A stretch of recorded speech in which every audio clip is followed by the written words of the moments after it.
ওমানের রাজধানী মাস্কাটে পররাষ্ট্র উপদেষ্টা তৌহিদ হোসেনের সঙ্গে ভারতের পররাষ্ট্রমন্ত্রী জয়শঙ্করের বৈঠক হবে এমন একটি খবর সামনে এসছে। এটি আগামী 16 এবং 17 ফেব্রুয়ারি এই 2 দিন ব্যাপী 8ম ইন্ডিয়ান ওশান কনফারেন্স নাম, সেখানে এই বৈঠকটি হবে।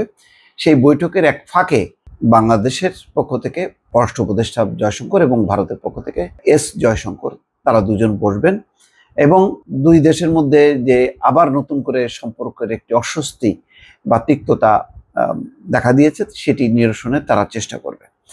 আসলে এই বৈঠক গত 6 মাসে বহুবার হয়েছে।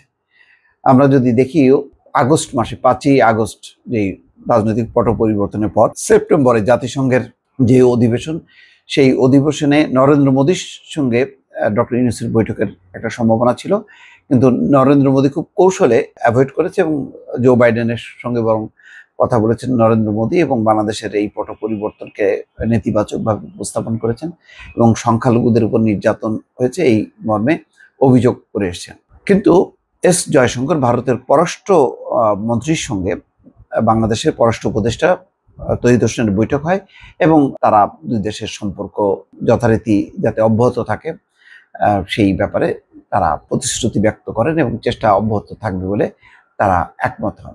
তারপর অনেকবার বৈঠক হয়েছে দফায় দফায়, এবং তার মধ্যে গুরুত্বপূর্ণ ছিল বিক্রম মিশ্রি মাসখানিক আগে বাংলাদেশে আসেন। তিনি পররাষ্ট্র প্রধান উপদেষ্টা ডক্টর মোহাম্মদ ইউনূস, পররাষ্ট্র উপদেষ্টা তৌহিদ হোসেন, এমনকি সেনা প্রধান জেনারেল ওয়াকারুজ্জামানের সঙ্গেও বৈঠক করেছেন।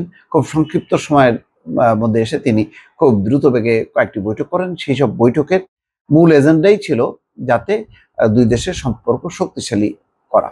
তো বাংলাদেশের পক্ষ থেকে সম্পর্ক শক্তিশালী করার কোনো ঘাটতি নেই, কিন্তু ভারতের পক্ষ থেকে অব্যাহতভাবে সেই উস্কানিমূলক ছিল।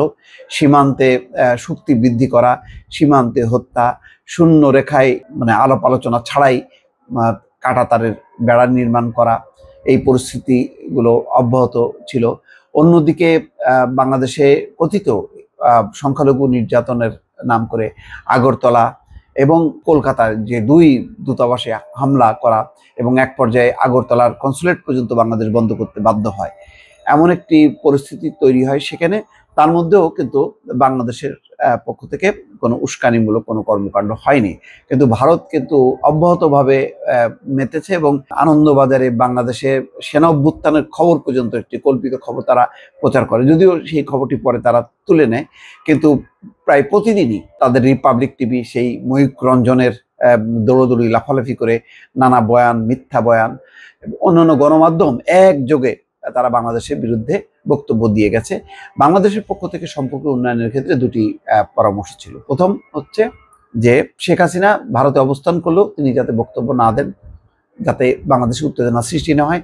আরেকটি হলো বিচারের জন্য বাংলাদেশের কাছে প্রত্যর্পণ করা, কিন্তু কোনোটাতেই কিন্তু ভারত সাড়া দেয়নি, না তাদের গণমাধ্যমকে কোনো পরামর্শ দিয়েছে অথবা শেখ হাসিনার বক্তব্য বিবৃতি প্রচার থেকে বিরত থেকেছে, কিন্তু তারা মুখে বলেছে যে তারা সম্পর্কে উন্নয়ন চায়। অন্যদিকে একটি পরিস্থিতি তারা বলেছে যে 12-13 তারিখে নরেন্দ্র মোদী মার্কিন যুক্তরাষ্ট্র সফর করবেন, সেই সময় ডোনাল্ড ট্রাম্পের কাছে বাংলাদেশের প্রসঙ্গ উত্থাপন করবেন তিনি। এটি আনুষ্ঠানিকভাবে জয় সাওয়াল, ভারতীয় যে মুখপাত্র, তিনিও উপস্থাপন করেছেন। সব মিলিয়ে ভারতের এই মুহূর্তে যে পরাজয়ের মধ্য থেকে তাদের যে একটা প্রতিহিংসামূলক মনোবৃত্তি, সেই মনোবৃত্তি কতখানি তারা নিয়ন্ত্রণ করবেন এবং সত্যি সত্যি আলোচনার মধ্য দিয়ে যে সম্পর্ক উন্নয়ন ঘটাবেন এবং রাজনৈতিক পট পরিবর্তনটা তারা মেনে নেবেন কিনা, এটা বলা খুব কঠিন। কিন্তু তারা দৃশ্যমান রাখছে যে তারা বাংলাদেশের সাথে সম্পর্ক উন্নয়ন করতে চায়।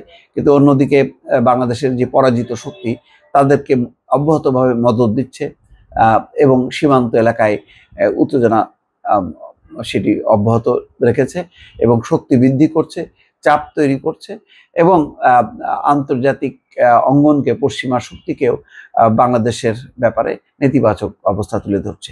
তো সেই প্রেক্ষাপটে মাস্কাটে জয়শঙ্কর এবং বাংলাদেশের পররাষ্ট্র উপদেষ্টা তৌহিদ হোসেনের বৈঠক, সেই আলোচনা কতখানি সম্পর্ক উন্নয়নের ক্ষেত্রে ইতিবাচক ভূমিকা রাখবে সেই নিয়ে নানা প্রশ্ন, নানা সংশয় রয়েছে।